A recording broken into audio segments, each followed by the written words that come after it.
What is up, guys? Welcome to another episode of Maximilian Must Know. This is a quick take episode, and in case you guys haven't seen one of these before, very quickly give my take on one or a couple of fragrances that I recently got. The impetus behind this show was that I haven't really been reviewing much designer on my channel. It's been mainly niche, so I have been buying a lot of designer, and this is a way for you guys to sort of get my opinion on designer releases without having for me to do a full review on them. So did one the first time, or one the first two times, and then I did three, and I've got a lot of requests to keep doing the three.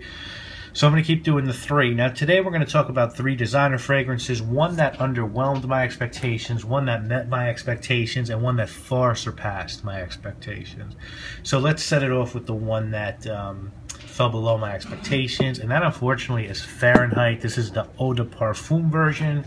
The reason why this didn't meet my expectations is because I think they really played themselves by not pushing the petroleum in this, and instead they amped up the vanilla and the leather, and I think that was a mistake. I think this was a what's the word I'm looking for, a mandate for them to make a fragrance that was more daring and do it with an EDP, and they kind of crapped out in my opinion.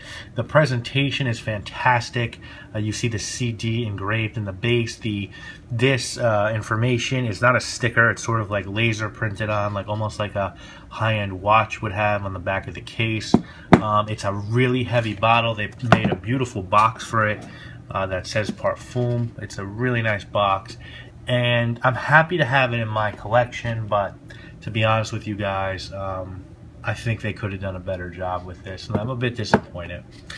The next one we'll talk about is one that I bought because Christos, who has a channel called Batawi Blood, I believe, one of my favorite reviewers, and such an asset to the community because he really colors outside the line and explores fragrances that don't get covered a lot of État Libre d'Orange and Comme des Garçons stuff.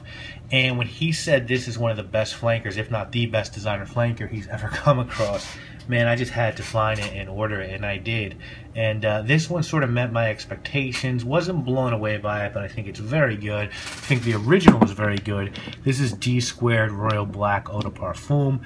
Really great fragrance. A dark rose scent with leather. Sort of smells like something Montal would have made. I think it's more niche in style than designer, and I think it's a daring release from Dsquared. So, you know, I think Dsquared's a great house. I think they're constantly pushing excuse me, the envelope when it comes to both fashion and fragrances. They have a new crazy looking fragrance coming out that like has sadomasochistic themes. It's got like leather straps all over the bottle, so big fan of Dsquared, and this did meet my expectations, and can't wait to wear this in the fall and winter.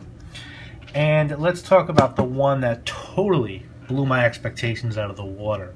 You know, when I go to a discounter now like TJ Maxx or Marshalls, I'm now looking in the women's section because I'd like to have something from every house, at least one fragrance, and I've kind of worked my way through most of the men's stuff at most discounters, or at least what I want. So I saw this and I was like, man, let me give this a chance. I looked it up online, and it had notes of coconut and a creme brulee, and I was just like, damn, it seems like a pretty good gourmand. And this is a fucking fantastic gourmand. This is Gold Sugar by Aquolina, and yo, I don't know what to say, guys. This is one of the best gourmand designer fragrances I've ever tried, and I'll keep it 100.